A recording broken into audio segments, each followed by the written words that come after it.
I'm an elementary ELA teacher in Montreal, Canada, and I help teachers with all things project-based learning.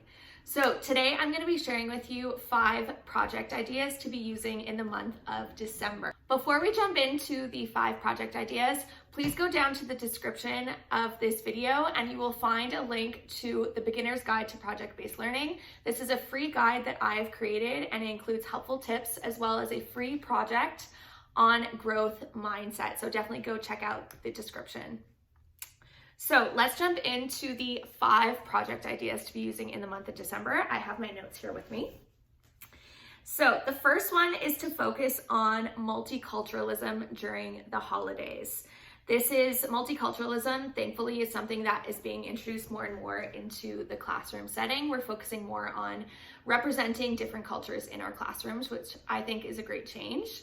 And I think that December is a great time to include more representation of different cultures in your holiday festivities.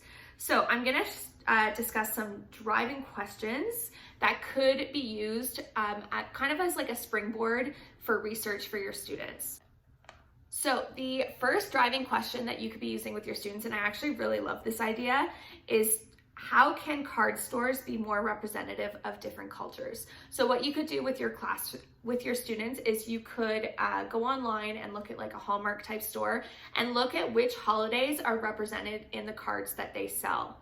So students could then brainstorm which holidays are celebrated in the month of December and which ones are represented in these card stores and which ones are not. So one way you can to help your students take action in this type of project is that they could then actually contact these card stores and they can say, you know, like, you're not representing this holiday or this holiday. And maybe even some of your really artistic students could come up with their own holiday cards and email them or send letters to these card stores as like, these are some designs that you could be including in your retail. So idea number 2 is to look at the spirit of giving.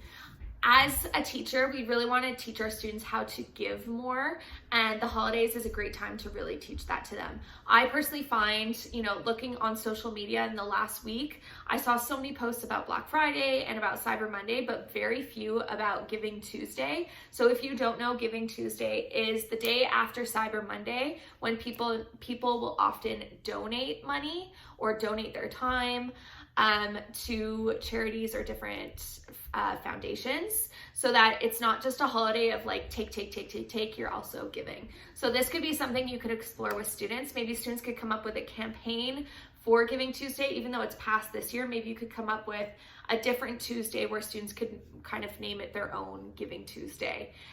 So some driving questions to look at with students would be, what does the spirit of giving at Christmas mean?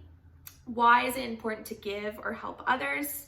How can I be more giving to others?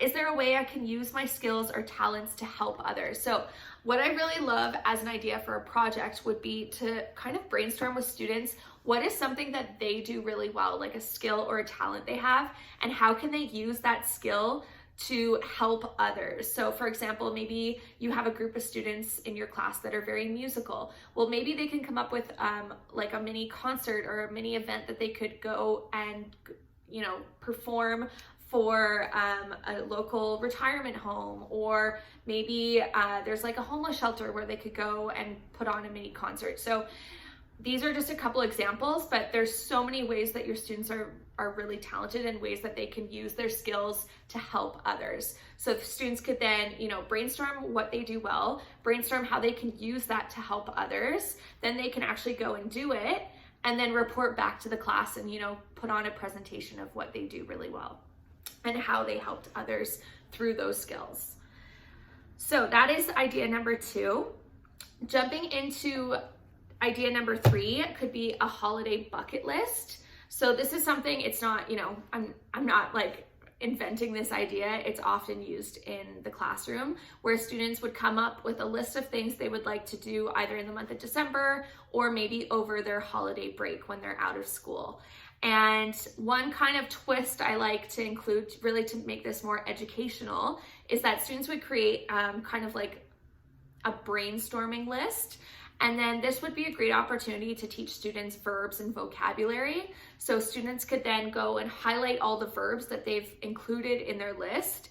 And you can kind of put it out there for students as a challenge that they have to up level their verbs. So some examples of this include, instead of like sliding down a hill on a toboggan, it could be glide down a hill on a toboggan. So taking those verbs and up leveling them. Throwing snowballs or have a snowball fight, instead it could be pelt snowballs in a snowball fight. Drink a hot chocolate could be swig a hot chocolate. So kind of taking these verbs and teaching students kind of have fun with it and up level their verbs. Idea number 4 is to do kind of like a year in review. So it's a time where students would kind of think of the most memorable events of the year, maybe things that were memorable but they would like to forget, maybe some books that they read that they really enjoyed. What else is there? Was there anything they learned how to do, a new skill that they picked up? Did they make any new friends? Did you improve at something this year? So kind of doing a year in review, and students could get really creative on how they want to show this year in review. They could make a scrapbook, they could do a journal, they could make a presentation on Google Slides or PowerPoint. They could maybe write a song. There's so many different things that they could do, and then they could present it to the class. And a way to really make this more project-based learning is not just the project itself, but to have like reflections done throughout. So like if they've included a particular photo, why did they include that particular photo? And idea number 5 is to focus on New Year's resolutions. Now, I myself am not really a fan of New Year's resolutions. I find New Year's resolutions are not often held by adults. So the idea of asking children to come up with New Year's resolutions and to hold them kind of seems pointless to me, to be honest.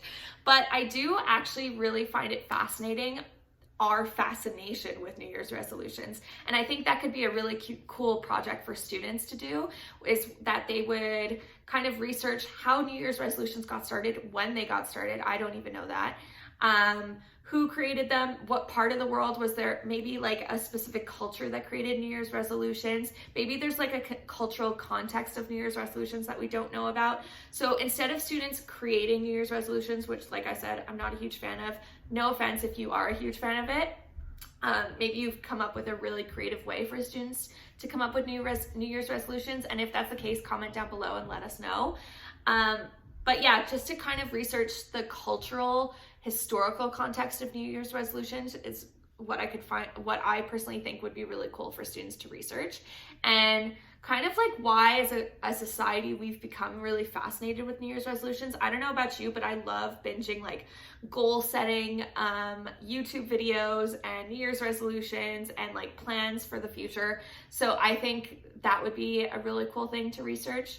Maybe I'd have to think of like whether my students would be interested in that, but I think that a lot of students would be really interested in understanding why we even talk about New Year's resolutions. So those were my 5 ideas for December project, ideas to use with students. I hope this was a helpful video for you. If you liked it, please give it a like and comment down below. Let me know which project idea you particularly enjoyed. And be sure to download the Beginner's Guide to Project-Based Learning. Like I said, it's in the description of this video. Please hit the like, subscribe, so you will be notified every time I upload a new video.